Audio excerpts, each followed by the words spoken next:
Just that little, tiny little crevice led to this huge open area where there's trees and everything grown in here. And then that leads to another section. That's pretty picturesque right there. It's really cool how you can see the different layers. There's a school here today, but right this second, right now, This is a peaceful place. pretty quiet.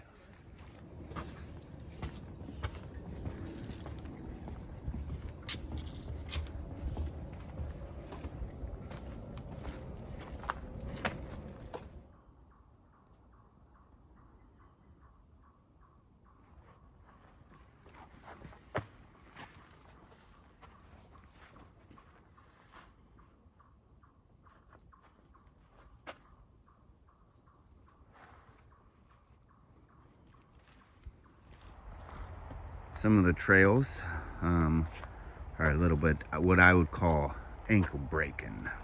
You got to make sure you got sure footing. Rocky. Rocky. That's a good way of putting it. Rocky. Yeah, not ankle breaking. Yeah, just rocky. Nobody got time for that. Just make sure you got your foot down. Just kidding. And this is the shelter house at the Ledges. Pretty long building. Half of it is like covered picnic area. It's right off the Ledges Road, which dead ends into the Ledges Stairs, which leads you to the Ledges Trail. And there's that way is to the parking lot.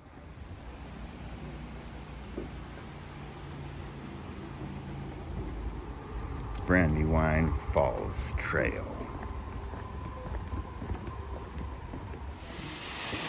The Brandywine Falls.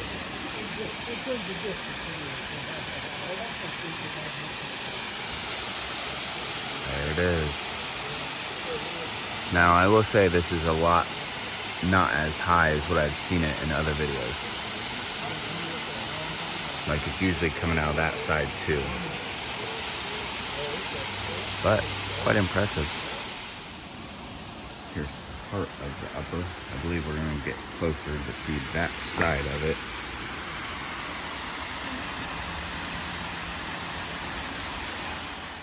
Welcome back, adventure friends. Today we're here to talk about the Cuyahoga Valley National Park, Ohio's only national park. That's correct. And we went to it. We did. Just a few weeks ago, Yep. we went and visited the park and checked out the visitor center, the Boston Mill Visitor Center. Yep. A lot of history involved in, or all around that, the visitor center. Very, very cool, interactive place. Mm-hmm. Yeah, it was really neat. Easy to get to, like easy to find. And there's a train. Yeah, there is a train that you can actually take that starts in, well, you can pick it up in a few different places, but it goes a length between Akron and Cleveland, parts of the park. So, and it stops at several different locations along the park. But we did not do the train. It was like the whole train ride to do the whole thing is like 3.5 hours. And there were a few places like you could get off, it seemed like maybe only one time, and then get back on the train and finish your route. And for the time we were going to be there, it just didn't feel like it was going to be very efficient for us to be able to see the things that we wanted to see. And after reading some other reviews like on TripAdvisor and that kind of thing, I definitely think the train would be more bang for your buck if you go during the fall, where you're going to see the leaves. But the train also does, like, they have like a murder mystery train car like thing that they'll do, like some special events in Polar Express. So it actually is pretty neat. And they do have one stop that you can, or one place you can start at. I believe that was the Peninsula Station, where you can actually do like a 2-hour loop. So it's shorter, it's more family friendly. Like they kind of promote it as the family friendly train ride. So it's a little shorter, but yeah, we chose not to do that this time. A lot of hiking trails here. So many hiking trails. There's actually 35 separate hiking trails. We did not do all those hiking trails. In 15 separate places to go. It's a very spread out park. Yeah. See that? And there's actually 2 lakes and 3 ponds inside the park that you can fish at. Did you know that? I did not know that. Yeah. No. Um, Sorry we didn't go fishing either. That's okay. But we did go to 2 specific of these locations. We went to the Ledges, which we heard all about that. It's like this magical place in the forest where you can go in between rocks and like crevices. You go in and it like opens up into its own little area. And I thought that was very, very cool. Yeah, that was really neat. It was just very pretty and peaceful, and just really neat to see. And there was even like a few busloads of kids while we were there, and it was still pretty peaceful. Like once the kids left, we left them farther ahead on the trail. But honestly, once like they left this little cove, I don't know what to call it, like a little in between area, like we went through in the Ledges kind of thing, and the kids left, and once they got, I don't even think they were really truly that far away. We couldn't hear them anymore. Because like it was really, it's basically really just neat. So you can go around the top of it. It's kind of like a raised mountain, for lack of better words, with the top cut off, and you can walk around it. Trees everywhere. Yeah. Trees growing out of crevices everywhere. That was probably one of my favorite parts. Was actually not necessarily the ledges themselves, but seeing the trees that were literally just hanging on by their roots, like growing up out of and on the side of these ledges and rocks. Like, just that was really neat. If you have issues walking, we would not recommend the Ledges hiking trail. No, that's not the trail for you. It's a lot of rocks. It's a lot of going up and down, up and down. It's also not stroller friendly. No. Definitely not nothing stroller with wheels. Friendly at all. Nothing with wheels. Yeah. No. But it was super cool. So we went, we took the Ledges trail to the dead end, and we cut in, and you kind of go down these rocks that they made out of the stone there, and then we walked around the Ledges. It's really cool because you can kind of like make your own trail. You can, if you see a little. They don't really encourage that. Well, if you see like you can see gap in the rocks, you can go in there and see like what it is in there. So it's really cool. Yeah, that's true. But don't like actually go try to make your own trail in the national park. Like they don't want you to do that. No, it's a huge national park. They literally want you to stay on the trail. It is a enormous national park.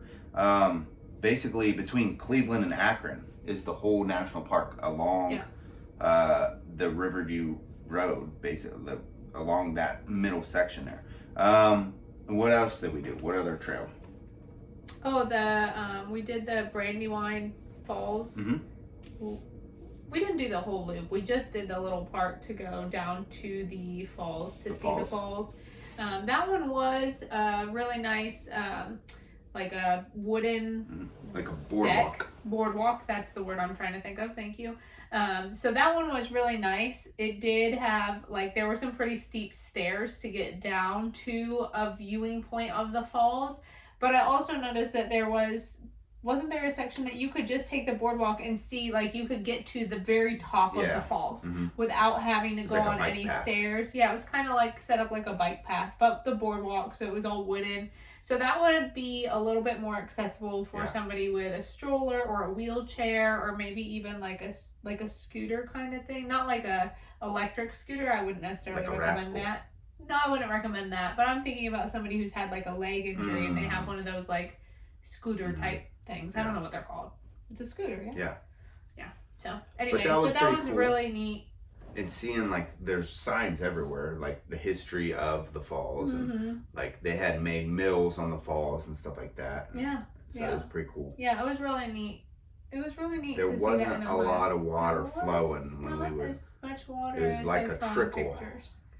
So yeah, maybe in the I would say in the springtime, the falls would probably be pretty amazing to see. Like after a hard rain. Or in the fall, like when it's rained a lot or something. Yes. Oh yeah. So if you wanted to get leaves and that, it would be probably worth going and risking being in the rain to see. The falls. But I mean, they were pretty. It was very because nice. What it does is it goes over and then it goes against this rock, which creates this like ripple shimmering effect. Yeah, but when you go up to the very top, it's barely any coming over. You're like, that's all the water? That's it? So. But it does look cool, like the shimmering coming down the rock. You just have no clue how much is coming down until you're up top. Yeah, it's really neat though. It's still worth seeing, even if there's not that much water, because the reality is, like, it's the only national park in Ohio. Like, there are very few national parks in this section of the country in general, right? I would call, like, Northeast to Midwest. Like, there's very few national parks in that area to really see that are fairly accessible to people. Like, I feel like you could enjoy probably the national park even doing the train ride, or different things like that. So it's definitely worth going to. If you live in Ohio or nearby, it's worth the trip. There's plenty of other things to do in the area as well. Yeah. We actually stayed at a state park nearby. It was about 40 minutes away from the national park. But there was other there were other camping areas around, but they were already booked. So you probably want to book ahead for something like that. But there are plenty of other places that you could stay, and things to do in that area. I felt like it was a good...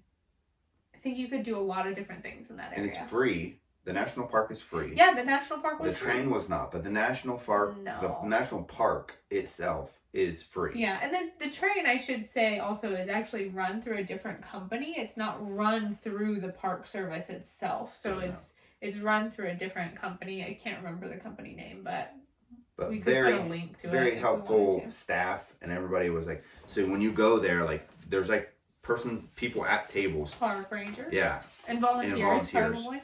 And like they just like have this ready for you, and they're just like, where you want to go. And and she was really good about recommending some trails that probably wouldn't be as busy if we were going to come back. Like, we visited on a Friday, and she said, if you're going to come back tomorrow, you know, I would hit these specific places today, and if you come back tomorrow, these will be less busy. So I really appreciated that, because we don't necessarily enjoy hiking with crowds, or doing much of anything with crowds of people. I don't know why, but it's fine. So, give me 2 things that you liked about the park, or one thing you liked about the park, and I'll give you one. Okay, one thing I liked about the park, I really liked the Ledges Trail. That was my favorite, just because, I mean, like, you could literally walk 20 feet and you have a whole different view. And on the right hand side, as you're going around, so like if the ledges are on your left, it's all woods. Yeah. You can't see anything besides woods, and you're in the middle of Akron and Cleveland. Yeah, and it's all woods. Neat. So I liked that. The ledges would be mine too. Now give me one thing you disliked about it.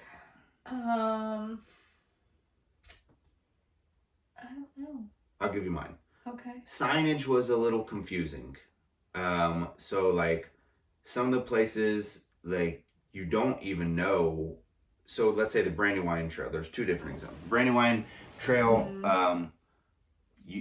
we're trying to do a loop, but we have no clue what direction to go to. It just says, there's a sign, it says like Brandywine Trail, but you're like, which way do I go, left or right? And then also because you're trying to, you know, get your miles in, you know, if it's a 4-mile loop, I want to make sure I get the 4 miles. And not go over, because somebody has a tendency to take us on like short trails, and it's like, you know, Gilligan's Island out there, we're stuck for a whole day. 7 miles later, we finally make it out of the Rocky Mountains. But also for the ledges, the same thing. There was like, you're trying to figure out, am I on the trail, or there's a sign over there? The signage could have been better.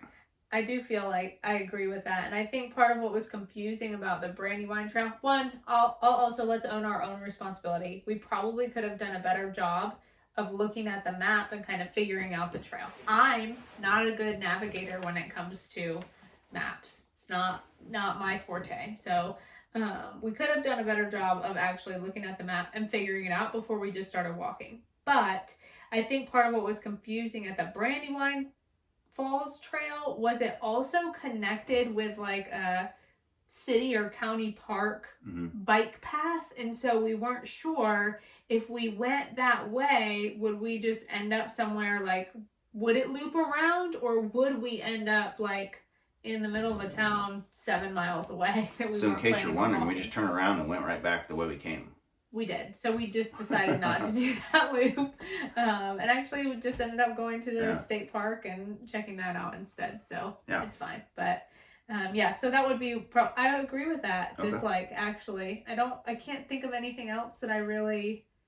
Maybe if there was camping in the park. But I mean, it's so huge, I guess that would be. Yeah, it would be hard to monitor and maintain, I feel like, for them. But yeah, I don't know that I would even want to camp in the park, actually. I think it's so spread out that I don't think that would be the feel that you would think you would have with that. So I don't really have a negative. I think that I wish that we had had a little bit more time to probably explore more of the park to give a better like whole park review.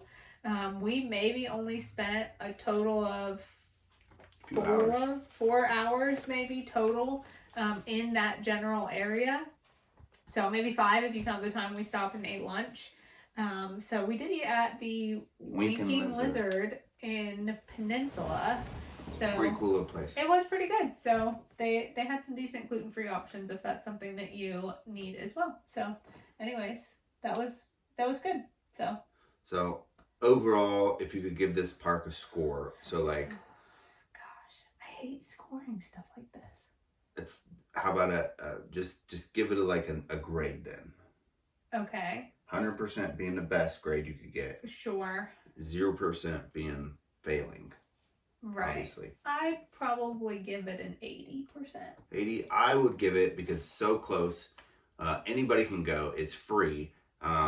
There's so many trails to go on, and there are so many different locations. Parking lots were very large as well. I did like the large parking lots. I would give it an 80 as well. I think that's a fair score. Yeah, decent. I would maybe change it if we went back and got to explore some of the other areas. I'd be open to reviewing this. Yeah. So maybe look for part 2. Maybe. We don't know when, but maybe there will be a part 2. Maybe part 2 coming soon. Just maybe what you could do. Yes, subscribe for sure, but let us know in the comments what some of your favorite things are if you've been to this park and what we missed out on, and maybe we'll go back and check them out. There you go. Thank you for watching. We really appreciate it, and make sure you like, subscribe, and share this video. And share the channel. That's how the channel grows. Thank you, and God bless.